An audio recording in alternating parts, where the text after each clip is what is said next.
샬롬, 반갑습니다. 오늘 하나님 주신 말씀은 욥기 16장 1절부터 14절 말씀입니다. 욥이 대답하여 이르되 내가 힘없는 자를 참 잘도 도와주는구나. 기력 없는 팔을 참 잘도 구원하여 주는구나. 지혜 없는 자를 참 잘도 가르치는구나. 큰 지식을 참 잘도 자랑하는구나.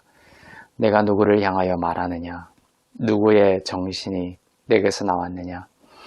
죽은 자의 영들이 물밑에서 떨며 물에서 사는 것들도 그러하도다. 하나님 앞에서는 수월도 벗은 몸으로 드러나며 멸망도 가림이 없음이라. 그는 북쪽을 허공에 펴시며 땅을 아무것도 없는 곳에 매다시며 물을 빽빽한 구름에 싸시나 그 밑의 구름이 찢어지지 아니하느니라. 그는 보름달을 가리시고 자기의 구름을 그 위에 펴시며 수면에 경계를 그으시니 빛과 어둠이 함께 끝나는 곳이니라. 그가 꾸짖으신즉 하늘 기둥이 흔들리며 놀라느니라.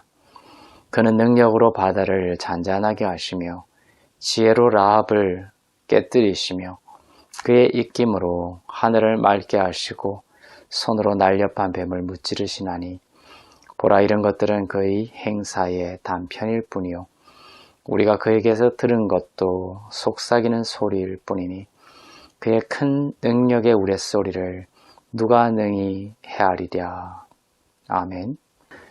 친구 빌닷의 3차 변론에 대해 욥이 대답하고 있습니다. 욥은 1절부터 4절까지 반어법을 사용하여 빌닷이 해주고 있는 그 충고가 욥 자신에게 아무런 도움이 되지 않고 무가치한 충고에 불과하다는 것을 강조하고 있습니다. 2절에 보면 너가 힘없는 자를 참 잘도 도와주는구나. 기력 없는 팔을 참 잘도 구원하여 주는구나. 이렇게 말하죠. 잘 도와준다라는 뜻이 아니죠. 반어적인 표현으로 빌닷의 그 충고를 비꼬는 것입니다. 참 잘도 구원하여 주는구나. 즉 아무런 구원을 주지 못하는 충고라는 것입니다. 힘없는 자 그리고 기력 없는 팔은 지금 갑작스런 재앙을 당하여 고통받고 있는 욥 자신의 상황을 나타내고 있는 말입니다. 욥은 지금 구원이 필요하죠. 진정한 구원이 필요합니다. 지난주에 우리 설교에서도 나누었듯이 우리에게 구원을 주시는 것은 다른 것이 아닌 복음입니다.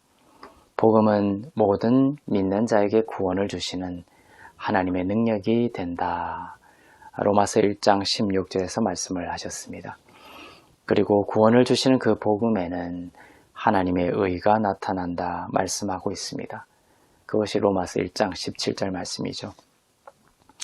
그리스도 안에서 신약적으로 분명하게 드러난 이 복음을 여러분들은 항상 분명히 알고 성경을 연역적으로 읽어 나갈 필요가 있습니다. 복음이 무엇인지 또 율법과 은혜의 관계가 무엇인지를 잘 알고 껍질을 따라가기만 하는 귀납적인 방식의 성경 읽기가 되면 항상 숲에서 길을 잃게 됩니다. 비록 귀납적으로 읽더라도 은혜의 복음에 대한 분명한 진리를 알고 있어야 바른 읽기와 묵상이 되는 것이죠. 앞서 25장에서 빌닷이 충고를 했는데 하나님의 위대하심에 대해서 빌닷이 이야기를 했습니다. 그리고 그에 대한 대답으로 오늘 욥이 26장에서 하나님의 능력과 지혜, 하나님의 그 위대하심에 대해 더 폭넓게 이야기를 하고 있습니다. 그런데 똑같이 하나님의 위대하심에 대해 이야기하고 있으면서도 하나님의 위대하심을 이야기하는 의도가 서로 다릅니다. 빌닷은 하나님의 위대하심을 이야기하면서 그러한 하나님의 위대하심 앞에 욥, 너는 죄가 크고 불의한 사람이야 라고 정죄를 하고 있는 것입니다. 욥기 25장 4절부터 5절까지 빌닷의 말을 보면 그런즉 하나님 앞에서 사람이 어찌 의롭다 하며 여자에게서 난 자가 어찌 깨끗하다 하랴. 보라, 그의 눈에는 달이라도 빛을 발하지 못하고 별도 빛나지 못하거든. 이렇게 말을 하고 있죠. 하나님의 위대하심을 이야기하면서 그의 욥의 죄를 정죄하고 있습니다. 이에 반격하면서 욥도 하나님의 위대하심을 이야기하고 있습니다. 빌닷, 너만 하나님의 위대하심을 알고 있는 줄 아느냐? 나는 너보다 훨씬 더 하나님의 위대하심을 깊이 알고 있다. 이런 식으로 빌닷보다 더 넓은 측면에서 하나님의 위대하심을 표현하고 있습니다. 하나님의 능력이 크고 하나님의 지혜가 뛰어나다라는 것을 중심으로 하나님의 위대하심을 빌닷보다 더 길게 논하고 있습니다. 죽은 자의 영들이 물 밑에서 떨고 있고 물에 사는 것들도 그렇게 떨고 있다. 또 하나님 앞에서는 지옥도 숨기지 못하고 드러난다. 그런 식입니다. 북쪽을 허공에 펴시고 땅을 아무것도 없는 허공에 매다시는 하나님. 즉 우주의 빈 공간에 지구를 위치시키고 운행하시는 하나님의 능력과 지혜를 표현하고 있습니다. 구름에 물이 담겨 있지만 그 구름이 찢어지지 않고 그 물을 담고 있는 신비 등 욥은 하나님의 그 위대하신 능력과 지혜를 말하고 있습니다. 빌닷은 욥을 정죄하기 위해 하나님의 위대하심을 논했다면 욥은 자신의 무죄함을 변론하기 위해 하나님의 위대하심을 논하고 있습니다. 서로 하나님의 위대하심을 논하는 목적이 다릅니다. 욥은 하나님의 지혜와 능력은 사람이 다 헤아릴 수 없기 때문에, 너무나 높기 때문에 욥 자신이 지금 당하고 있는 그 재앙을 쉽게 욥 자신의 죄라고 단정할 수 없다, 이런 취지입니다. 하나님의 주권적인 섭리 때문에 당하는 재앙이지 욥 자신이 어떤 큰 죄를 저질렀기 때문에 당하는 죄는 아니다, 재앙은 아니다, 이렇게 말하고 있는 것입니다. 자, 이제 다시 복음이 무엇인지를 생각해 볼까요? 빌닷과 그 욥의 말은 구원을 주는 복음을 힌트하고 있습니까? 욥을 포함해 우리에게 구원을 주시는 복음은 하나님 앞에 아무도 의롭지 않지만 하나님께서 그의 아들을 죽기까지 내어주셔서 믿는 자들의 죄를 사하시고 의롭게 하셨다라는 복음이고, 이러한 십자가의 방식으로 우리를 살리신 하나님의 그 일하심이야말로 우리 모든 자들이 찬양하고 바라보아야 할 최고의 하나님의 위대하심이죠. 네, 하나님께서 하늘을 펴시고 지구를 허공에 달아놓으시고 물을 구름에 가두어 두시는 그 위대하심도 너무나 놀라운 위대하심이지만, 성경이 말씀하고 있는 하나님의 가장 뛰어난 위대하심은 바로 그의 아들을 십자가에 죽기까지 내어주신 사랑의 하나님이라는 진리입니다. 빌닷도 이 복음을 놓치고 있고 욥도 하나님의 위대하심에 대한 인식과 고백이 대속의 위대하심으로까지 나아가지는 못하고 있습니다.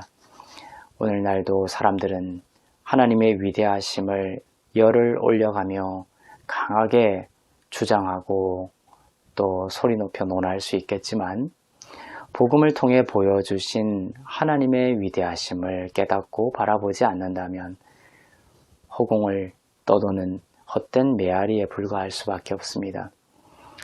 물론 저도 하늘에서 내리는 한 줄기 빗방울 속에서도 하나님의 위대하심과 아름다움을 느끼고, 계절을 따라 바람에 흩날리는 나뭇잎 속에서도 천지를 운행하시는 하나님의 위대하심을 느끼고 고백하고 감사와 찬양을 올려드립니다. 그러나 예수 그리스도를 나에게 내어주셔서 나의 영을 살리시고 거듭나게 하시고 오늘도 신실하게 빛이 되어주시는 예수 그리스도의 그 대속의 은혜가 가장 위대한 하나님의 능력과 지혜이며 나의 노래입니다. 고린도전서 1장 30절부터 31절입니다.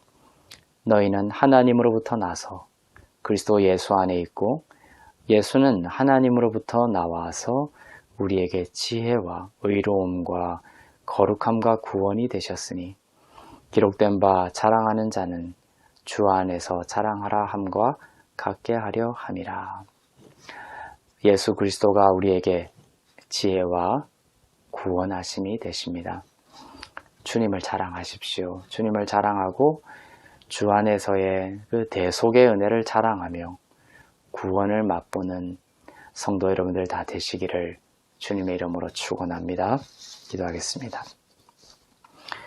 하나님의 위대하심을 찬양합니다. 하늘과 땅에 펼쳐진 셀 수 없는 하나님의 위대하심도 나에게는 벅차고 감격입니다. 그러나 나를 위해 죽으신 예수 그리스도로 인해 내가 죽음에서 살아났기에 나의 영혼이 하나님의 아들을 내어주신 하나님의 위대하심을 높이고 찬양합니다. 주님을 자랑하는 계절이 되게 하여 주시고 주님 안에서 자랑하는 은혜의 시간들이 될 수 있도록 인도하여 주시옵소서. 나의 모든 것 되시는 우리 주 예수 그리스도의 이름으로 기도하옵나이다. 아멘.